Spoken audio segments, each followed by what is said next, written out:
Hey guys, welcome back to More Different. It seems to be all I'm doing lately because, projects are life and I have to get things done, but I figured I'd still show y'all what's going on because I've hit a big, huge thing in the Sonus Aetheria project, whilst at the same time hitting a big, huge, annoying thing with Unreal Engine, which doesn't allow me to update terrain mesh dynamically, and the plugin that does it won't build, so my solution is literally an open-world roguelike dungeon, in which I have chunks of landscape, which would take a long time to load because they're big right now, and I'm about to show you exactly what they look like, that are put together to form a giant grid of mountains, grasslands, rivers, and all kinds of landscape pieces that all interlock with each other, mostly, and create this really nice, landscape.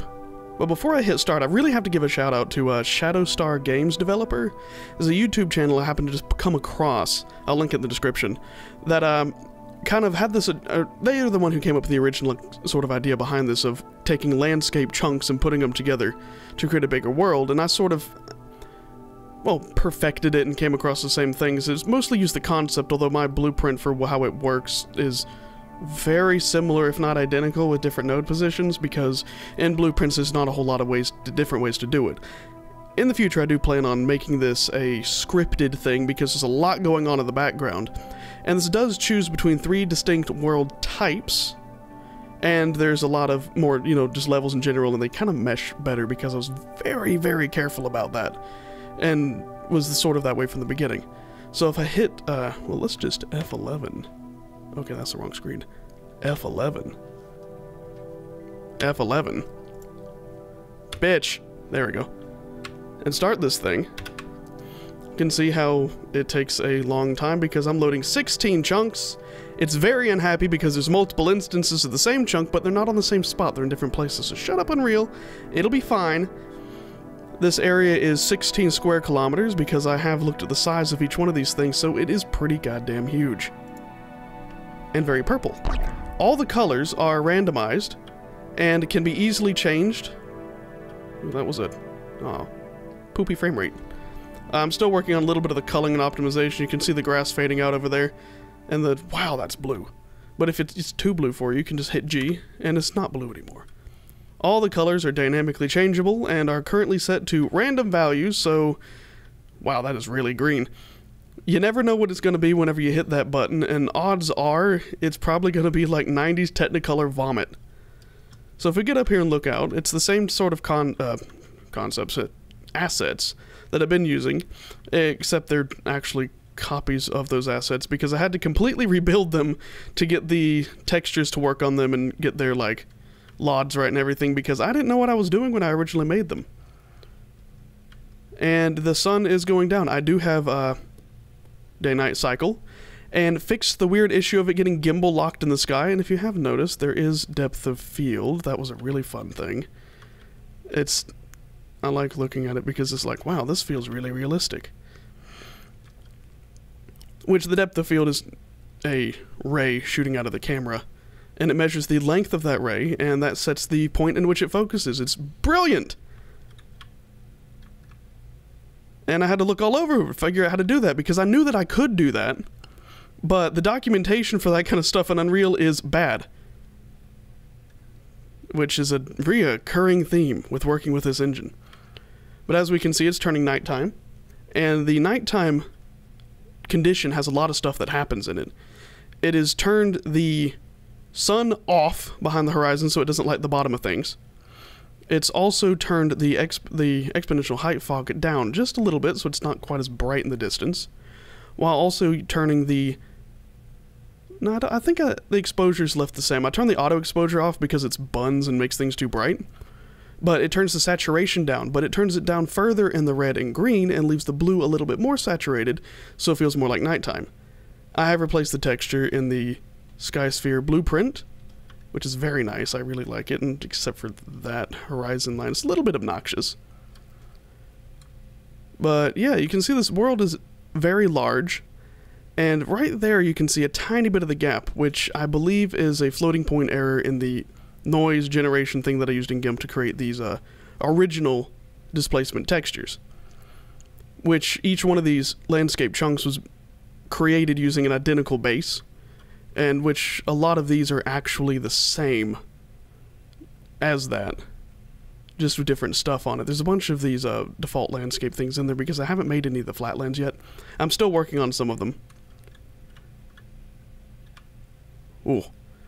Sometimes the color doesn't quite go exactly where you'd think it would, so you get these like crazy effects whenever you hit it. That one is almost entirely the same color. All of the landscape stuff is untextured, although it uses a normal map. So all of the, well, all of the height stuff in this material is dictated by the normal map, and all the shadows on it and texture are from the normal map. So it's all responds to lighting very nicely. So I don't have any of the weird, like, shadows built into textures, photographic stuff. So it has a specific aesthetic that I'm really starting to dig. But you can't really see that at night. So I'm going to sit here until daytime.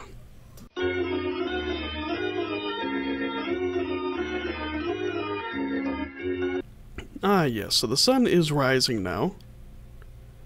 I forget which direction it rises from. I want to say over here. But it looks really nice whenever it starts to fade in. Pretty here soon. Here, it'll start to come back in. The saturation will come back up and the lighting will come back in. I believe it's already started. It is set on a timer. It's not really based on the position of the sun, so whenever it hits a certain point, it triggers the timer to start going. So you can set that time in there, but it's set for about 20 seconds. Because I could set it to that, but I just didn't feel like setting up all this stuff, especially at this time, because the point of the project is more about the generation and, well, using sound to do the generation, which I haven't quite got done yet, because we need a lot of fast Fourier transforms to detect the frequency of the sections that I'm chopping out of it. Bunch of voodoo black magic, but it is all set up to have a, that class, well, what's the word I'm looking for? Input numbers into the thing. It's return values, that's what it is. You'd think I didn't spend 5 years in computer science to forget what return value means. Yeah. But any second, ah, there it is. The sun is rising, and all the colors are going to come into play. Hopefully. Because if it doesn't, I didn't have it set right, and that was an interesting jump. I need to go and review the blueprint because that wasn't quite right. Something's disconnected, but it's back up now, and we have a very lovely orange landscape. So I was getting at before, this is one of the mountain types that we have. This one over here is the second one, and it has water. Yeah. Fall damage is not a thing. So let me just hop, skip, and jump right over there.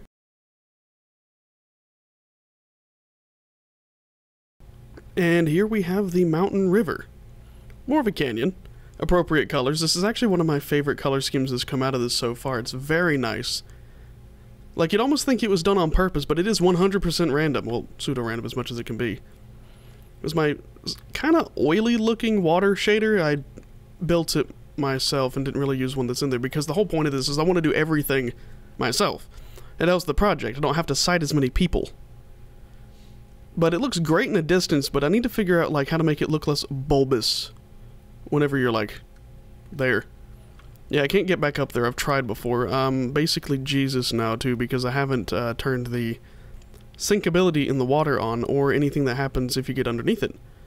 Fun fact about water in video games is to get this reflection off of it, like, from the terrain around it, you have to set the water to be metallic. So this is about 0.8 metallic out of 1. It's 80% metallic, which is kind of freaky, but it works and looks really nice. This is my little secret zone that ended up being a nice little catch basin for some trees and other little grass bits and stuff in this lake area. And it's overall, I'm really pleased with the way that this looks, and it's turning out like way better than expected.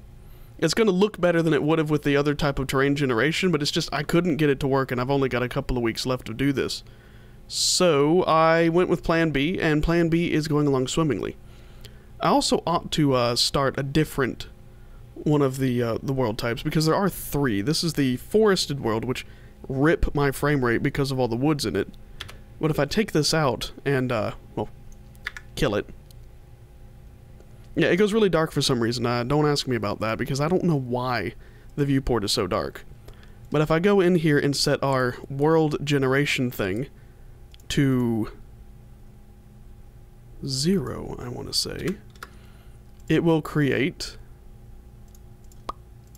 a different type of world. One that's a little bit more open and has some kind of rocks and those Eldritch Spire things. So whenever it gets loaded in, this is all going to be hidden behind a loading screen. It's going to detect when the last cell loads in, and then remove a thing that's covering the player's face. And you will actually spawn inside of a little castle thing, which I almost have modeled and not textured yet. So if I pop it in here... Yeah, there we go. I still kept the ball in because that's my laser pointer. I think I mentioned that last time. So as you can see, we have a different looking foliage on the same assets. This one's very white. And have all of these things that are, you know, very crazy looking and ancient. And do that. I need to figure out why they're culling out that way. Because I originally, whenever I first placed these, they were set really small, like from there to there. Because I had their size set wrong. Oh, it's also going to turn night because I have this set to be 90 degrees. Huh.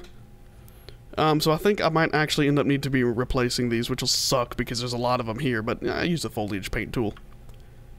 So yeah, these are a little bit sparser on the trees, have a little bit more grass, and rocks, and what, I don't even know, I'm calling them spires. And now they're purple. And they look excellent.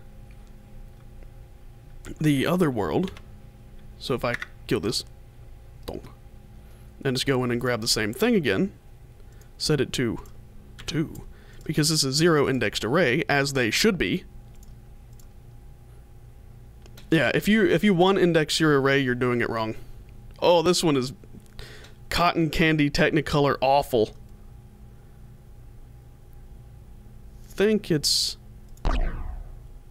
One of them is still loading. I can tell by the frame rate being really low right here. It's going to pop up again in a second.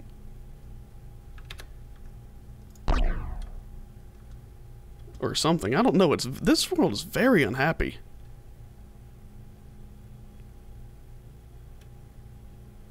I can hear my disk going. It's probably loading another one in. It'll open up here in just a second. But this is like the dead world. And really, let's find something other than pink. There we go. That's red. This one's visuals aren't done yet. I want to see if I can get this even like import a different sky sphere, just adjust its colors. Fix this god-awful performance this year. I don't know what the hell this is. I need to look at that, because that ain't good. I don't think these... Oh, these trees aren't set to cull out. So it's rendering it's rendering... What am I running into? It's rendering millions of these trees because I don't have them... Performance has not been initiated. But yeah, the point of this world is this is the bad one, so it's like if you scream into it, this is what you get. Everything's supposed to be dead whenever the colors are actually managed by a real algorithm and not Bun's hitboxes. It'll be like red and gray and nasty, and I'm gonna have a particle effect with like ashes in the air. And it'll probably, I might even have it where like the sun never sets, it's just perpetually dusk and it like rotates around or something. I believe I can set it to do that. And eventually, whenever I get some NPCs in here, this is the one that'll chase you down and kill you. Rocks. And now it's nighttime, it's appropriate, and this world is making my heart hurt with that frame time. So I'll hop into a different one. Oh, wait, hold on, what have we got? None trying to call function. Ooh, I've made a typo. That's what's happened. I'll fix that later. It'll be fine. Totally fine. Just gotta remember to not use that world type. That's interesting. I didn't get a typo before. But in the creation of these things, if I just go to this one, should be one of the ones that is like... Yes, save it. Any day now. Yeah, I don't have an SSD. I've got a 2.5-year-old hard disk that has not been happy lately. Let's see, what is it at? Ooh, only 44%. It's, oh, there it goes. Clearing existing world. Oh, wow. Yeah, it doesn't help there's a lot of assets on these things, although this one ought to be pretty clear, but they're large, and there's a lot to load. Whenever you package this thing, hope to God it packages. I've had some horror stories with it not, well, not this one, other things not packaging. Ah, yes. This is one of the other grassland ones with lakes. I'm very fond of having some water features in it.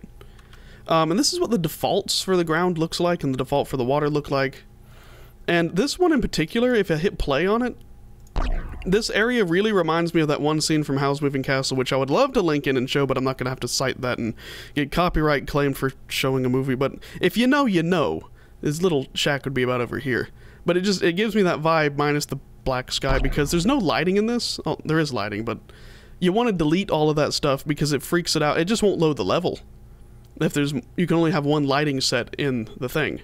So my persistent level, which happens to be just a cube, is what all the lighting's attached to. And it's got the post-process volume in it. I believe I can walk through this water so you can see what it looks like from underneath. Ah, yes. Nothing. Yeah, so eventually I want to have the water will be a volume instead of a plane. And whenever you're inside of it, it'll detect an overlap with an object on the head. Below the camera, actually, would probably be better, or in it, or even the camera itself. That'll do something with like the exponential height fog or something like that to crank it up all the way and make it green, so whenever you go underneath it, it's like you're swimming. Because as of right now, it's just really clear. I mean, I could have it crank the depth of field to something dumb, or just like Gaussian blur, but yeah, that's cheap. So yeah, up to this point, this is what I've got for it, and this is some of the things that I'm continuing to make. It's really coming together, and by the time I'm done with it, it's going to look really fantastic. I do want to have some, like, make it more than just a walking simulator, because that's just what it is at the moment. And we've had enough of those, so I want to add some, like, at least visual interest things, add some stuff to do, make it just more interesting than what it is, even though it's kind of interesting as it is. I'm really fond of, like, the colors that appear, and just how it looks in general. If I really thought about it a little bit better, I could have made it so that these parts could be rotated against each other, but as of right now, they only align in one axis, I think. To be honest, I haven't tested it, but they don't look mirrored, so rotating it probably wouldn't work, which is unfortunate, but it'll be fine. I'm just having a lot of fun making this, because sculpting this is just, you know, like, it's just what I do in my free time. It's just painting it. And then going in and setting things to do stuff and not do stuff. So I think that's where I'll leave this update off. In a couple of weeks, maybe next week, I'll put up another one showing what more crazy stuff I've had. But as of right now, this is it.